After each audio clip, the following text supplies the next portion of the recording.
Merci de rejoindre Dice Therapy pour la 4e saison de Pavillon Noir. Ça suffit, j'en ai besoin, tu m'en donnes. Et il a à la main, il sort un espèce de scalpel. Oula. D'accord, je m'interpose. Et qu'est-ce que tu fais exactement? Là, il est à 2 doigts de planter l'herboriste avec son scalpel. Ah bah je sors mon épée, puis je lui... si j'ai le temps, sinon je lui donne un coup de poing ou j'essaie de le désarmer, quoi. Là, t'auras clairement pas le temps de sortir une arme, mais coup de boule ou coup de poing ou coup de genou, ça peut se faire. C'est ça. Donc tu peux faire donc du coup, ça va être un corps à corps. Alors, attends, Jack... le premier. Bon, le premier. Une réussite. Une réussite, et lui, du coup, il va esquiver. Enfin, il essaye, mais tu vas voir qu'il est pas très... Alors, je sais pas pourquoi il veut pas. Non, mais il est trop apathique. Alors, il est trop apathique, il prend beaucoup de boule. Bouger, mais je crois pas qu'il va y arriver. Non, de toute façon, il y arrive pas. Et du coup, tu vois l'homme qui laisse tomber son arme, donc il est pas assommé, hein, mais il laisse tomber son arme, et du coup, il t'attrape... Tu as donné un coup de poing ? Oui, un point, oui. Donc il attrape ta manche et il te dit mais il ne veut pas m'en donner. Vous voyez bien, j'en ai besoin. Mais de quoi avez-vous besoin ? C'est ma médecine, j'en ai besoin. Et tu vois l'herboriste qui te regarde et qui dit c'est un minable, un parasite. Il vient réclamer de l'opium. Il a plus d'or pour en acheter et il essaye tous les jours, il essaye de venir m'en taxer pour m'en prendre. Sors avant que je te rosse. Et il t'attrape par la jambe, mais aidez-moi, donnez-moi une pièce, il m'en faut, je n'en peux plus. Et tu vois qu'en fait, il tremble de partout, enfin, il est en manque. Il est en manque, là, clairement. Et il te dit, il faut m'aider, regardez. Et tu vas voir, il va sortir... à l'eau. Oui, j'allais le prendre par le col et le jeter dehors. Tu le prends par le col et tu le jettes dehors. Voilà. Ok. Donc tu vois, tu le jettes depuis dehors, il va se mettre contre un mur, il se recroqueville et en fait il tremble, il se tape la tête contre le mur à côté et il reste alors il parle, vous savez pas trop bien, il parle en espagnol mais moitié en anglais et tout et il continue à parler, à invectiver tous les passants qui passent et tout ça. Mais clairement il est en manque. Et l'herboriste te dit merci de ce coup de main. C'est vrai que je vais le signaler aux gardes parce que ce n'est pas possible. Cet homme. Et il vous importune souvent de cette manière ? Bien avant, il venait, mais il avait de l'or. Et c'était un chirurgien, vous savez. Il a perdu tout. Il a perdu tout. Je reviens. Toute sa fortune. Et maintenant, regardez dans quel état il est. Ce n'est plus qu'un parasite. Je vais le voir. Quelle honte de se laisser aller à de telles extrémités. Et vous n'auriez pas un onguent ou quelque chose à lui donner pour lui ôter l'envie de venir vous réclamer des choses à chaque fois ? Non, si on ne peut pas. Soit il prend de l'opium, soit il attend que ça passe, ou il meurt. Ah. Ça n'existait pas trop la désintox. À l'époque, tu désintoxiquais pas assez. Donc Jacques Auguste, tu vas voir. Donc, ex-collègue. et donc, non, je suis encore pas bien habillé, dommage, sinon leur contraste aurait été magnifique.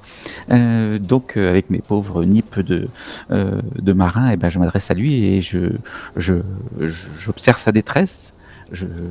Et puis je m'adresse à lui dès qu'il veut bien arrêter de m'invectiver également. Et je lui dis, alors comme ça, vous étiez aussi chirurgien autrefois ? C'est l'herboriste qui me l'a dit.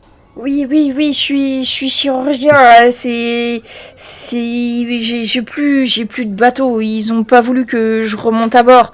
Mais il t'accroche par le premier vêtement qu'il arrive à troper. Et puis il tient comme ça. Il dit mais vous pouvez m'aider, hein. Vous savez ce que c'est. Il faut que j'ai une dose. Sinon j'en mourrai.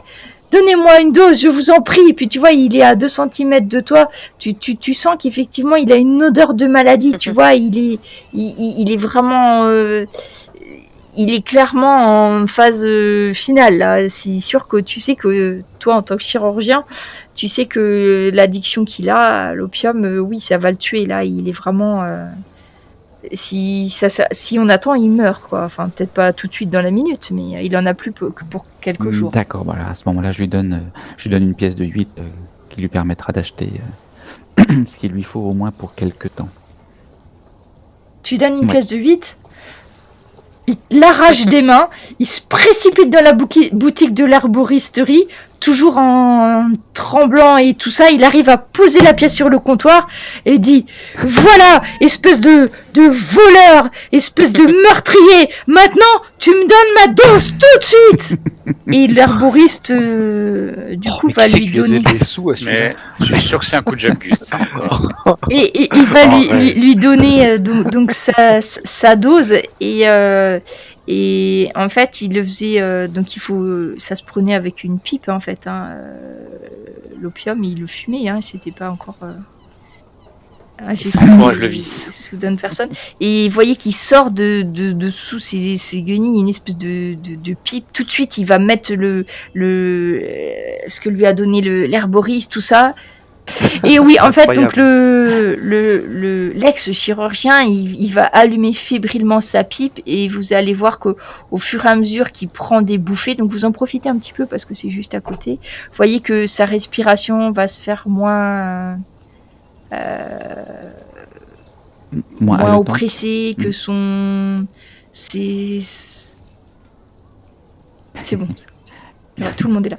Donc sa respiration va se calmer, il va avoir le regard un petit peu moins fou et surtout il va arrêter de trembler et en fait il va s'affaler, il va se faire glisser le long du comptoir, rester assis par terre avec sa pipe et l'herboriste il va le choper par le col là et lui dit mais pas de ça chez moi, maintenant t'es ce que tu voulais, maintenant dégage et il le met dehors. Donc Jacques Auguste qui était toujours dehors je pense, tu vois repartir ou plutôt je le percute.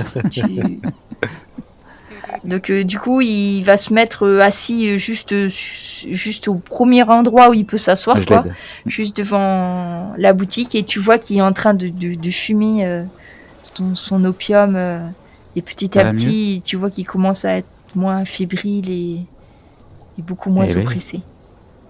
Qu'est-ce que c'est que ça? C'est impressionnant ce qui vous est arrivé. Vous savez, je suis chirurgien moi aussi. Si vous voulez, je peux soigner. Je sais très bien ce que j'ai et je sais aussi que c'est trop tard, je n'arriverai plus à m'en défaire de cette habitude. Et comment en êtes-vous arrivé là? Vous qui étiez chirurgien sur un navire, c'est pas le fait de ne pas d'être parti avec le navire qui vous a mis dans cet état-là tout de même? Je suis sûr que c'est une histoire de cœur encore. Ce n'est pas une histoire de cœur. Disons que j'ai toujours eu un penchant pour l'excès de certaines choses et quand j'ai un petit peu trop abusé de cette drogue, je me suis aperçu qu'il était trop tard pour m'en sevrer et maintenant ma seule chance est de continuer à m'approvisionner, sauf que je n'ai plus une seule pièce sur moi. Mais dites-moi mon brave, vous pourriez faire quelque chose pour moi? Eh bien, si je le peux, que je le ferai pas à un collègue. Il se trouve que sur cette île, il y a des zones un petit peu protégées où pousse une noix un petit peu particulière. Il va fouiller dans une de ses poches et il va te sortir en fait un dessin que je te montre aussitôt que je l'ai retrouvé. Et tu vois, c'est une plante qui est dessinée avec les feuilles, avec les fruits. Et il te dit, vous voyez cette noix que vous voyez sur cette feuille, c'est une noix de muscade. Avant, on n'en trouvait qu'à Madagascar et dans certaines zones très particulières. Ils ont réussi à en faire pousser ici. Je connais ça, moi, en tant que Français. Non, je pense que tu n'en as jamais vu, parce que c'est une épice qui était quand même très très rare à l'époque. Donc il te montre la petite planche et il te dit, voyez, ça, j'ai fait ce dessin quand j'avais encore usage de toutes mes capacités.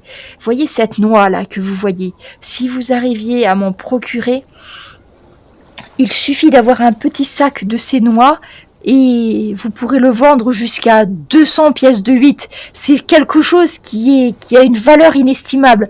Tout ce qu'il suffit de faire, c'est de trouver une clairière où pousse cet arbre et je vous demanderai juste de me ramener.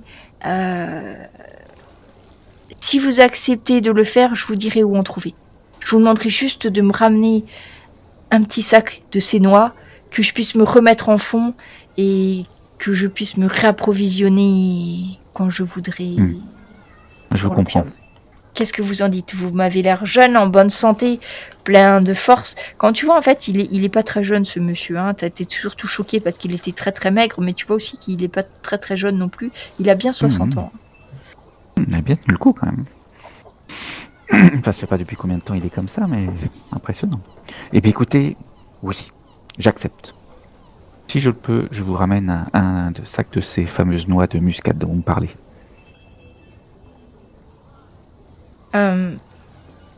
Sachez tout de même que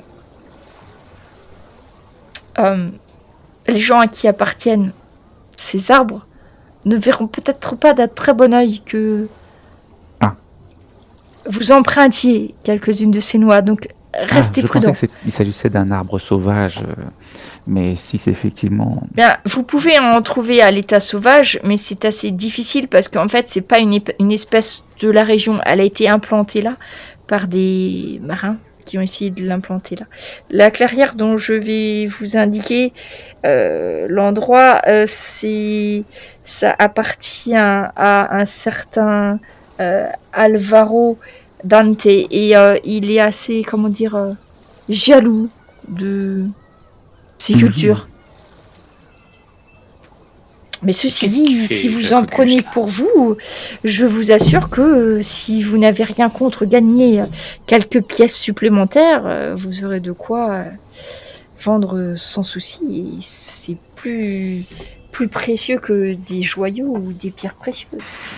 Dans ce cas, malheureusement, et je crois que je vais décliner votre offre, puisque je ne compte pas m'attirer d'ennui sur cette île. Donc, je suis vraiment désolé. Par contre, si j'en trouve à l'état sauvage, si parmi mes périples, ça me permet d'en trouver, je ne manquerai pas de vous en rapporter. Vous pouvez compter sur moi. Mais tu vois qu'en fait, il est en train de continuer à fumer et que déjà là, il a eu un éclair de lucidité. Il t'a parlé de façon cohérente, mais que là, il est déjà en train de partir ailleurs, en fait. Donc il s'est arrêté, tu vois, il t'a donné son dernier conseil, là, et puis tu vois qu'il commence à avoir le regard dans le vague, sa respiration se fait de plus en plus lente, il commence à se mettre à moitié allongé, il est par terre, hein, sur le trottoir, hein, comme ça. Et il continue à... je lui prends son croquis, je l'enroule, je lui remets dans la main, je rajoute une pièce de 8 avec, et puis je le laisse là.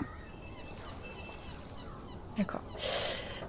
Donc Jacques, t'as fini par avoir ce que tu voulais à l'herboriste, hein, donc je pense que t'as fait tes courses. Et vous sortez juste, vous voyez Jacques Auguste accroupi devant le fou qui est en train de fumer son opium.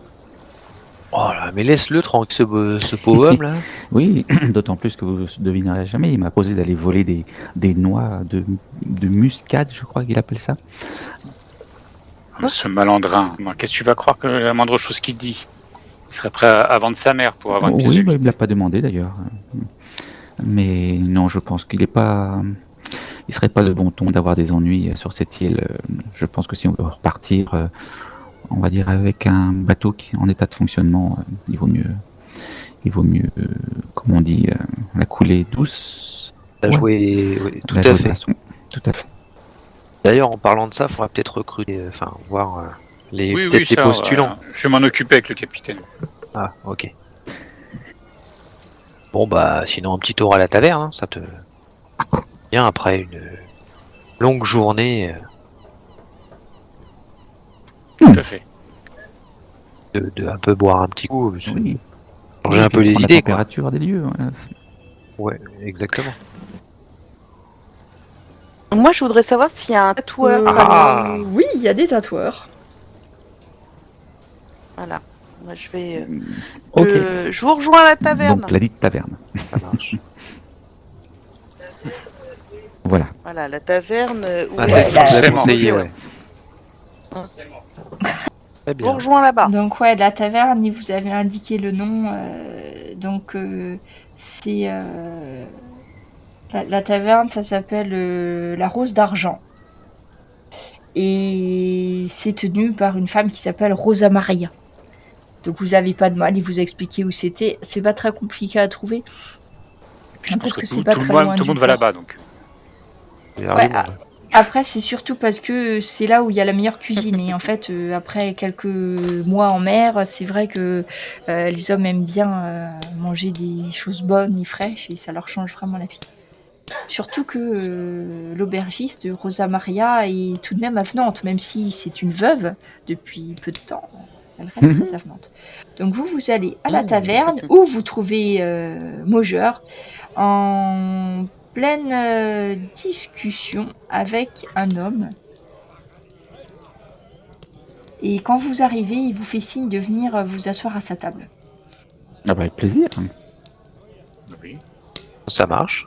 Donc vous voyez que à côté de lui, en fait, il est assis avec un Espagnol, donc très bien habillé, avec sa veste, tous les boutons fermés, etc.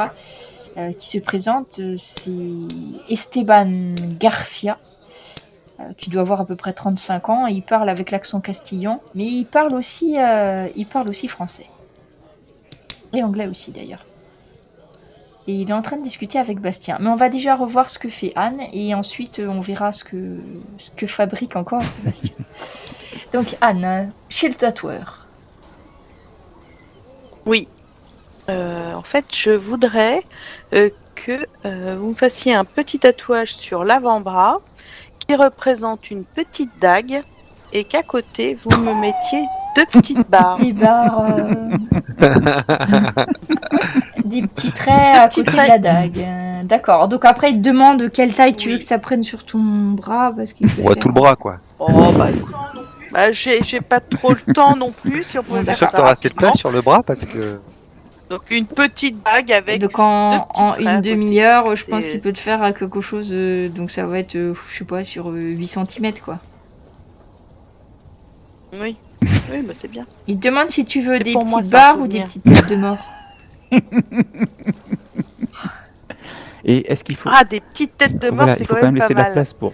Mais j'ai peur qu'il y en ait trop après. Tu veux pas mettre le nom des victimes plutôt?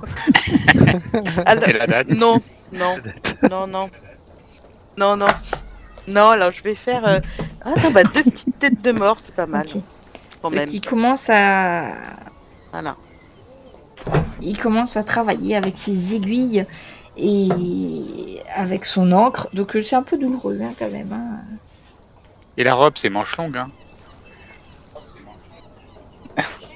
Oui, mais après, tu sais, tu peux cacher avec de la terre. Le fond de Oui, teint non, de alors l'époque. la robe, effectivement, la robe n'est pas manche longue. En fait, elle s'arrête un petit peu après le coude et ensuite il y a de la dentelle. Mais l'avant-bras, effectivement, est pas forcément couvert.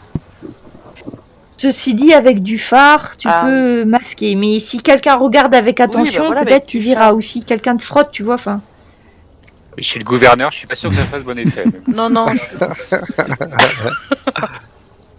Bon, je vais remonter alors. Sur Pas la sur cheville. l'avant-bras. on va ça faire se sur, voit pas. sur, Les jambes Ouais, ne sur sont la pas très cheville, c'est pas mal. découvertes. Et puis, Ou je pense alors, que c'est que pour la gaudriole, oui, mais en temps normal, Ouais, les c'est femmes que ne je montrent suis pas leurs chevilles. Donc, si tu veux, au mollet, ça se verra pas beaucoup. C'est Ah ouais, sur moins- le mollet, ça se verra pas. Alors que quand Oh. tu travailles en tant que marin, par contre, Oui. ton mollet se voit bien parce que ton pantalon s'arrête au genou. Ah bah voilà. J'hésite. J'hésite quand même. Mais bon, vas-y pour le mollet du coup. Vas-y. Mollet, donc une dague avec 2 Les gars commencent à travailler. Alors, j'ai aucune idée du tarif du tatoueur, franchement, je sais pas. Je pense que c'est pas pire que la Non, prostitution. mais c'est pas grave. Ça doit être les mêmes tarifs. Hein. Ça non, doit je être- pense pas. ça doit C'est une coûter très prestation cher. de service. Hein. Après, pour que ça soit quand même pas trop baveux et pas trop moche, on va dire une pièce de 8, hein, parce que sinon Ouais, ça risque d'être Voilà, du pour travail une demi-heure de bâclé. boulot.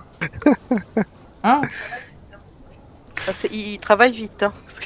Bah après, il y a que les contours, il n'y a mais pas de c'est bon. couleur ni Je rien, paye, donc je en le fait, paye. on passera Non, plus non, de bah temps c'est sur bien, les petites non, têtes mais de c'est mort. parfait. Donc voilà. 465. Donc après, Je baisse, tu je paye. retrouveras les autres à À la l'auberge. taverne. Alors, Bastien qui a encore trouvé, enfin, il a toujours... bref. Donc Bastien, une fois que vous vous installez, donc il vous laisse vous installer, et il dit, écoutez, là je discutais avec Monsieur Garcia, qui est contremaître d'un champ de tabac. Apparemment, il a quelques soucis.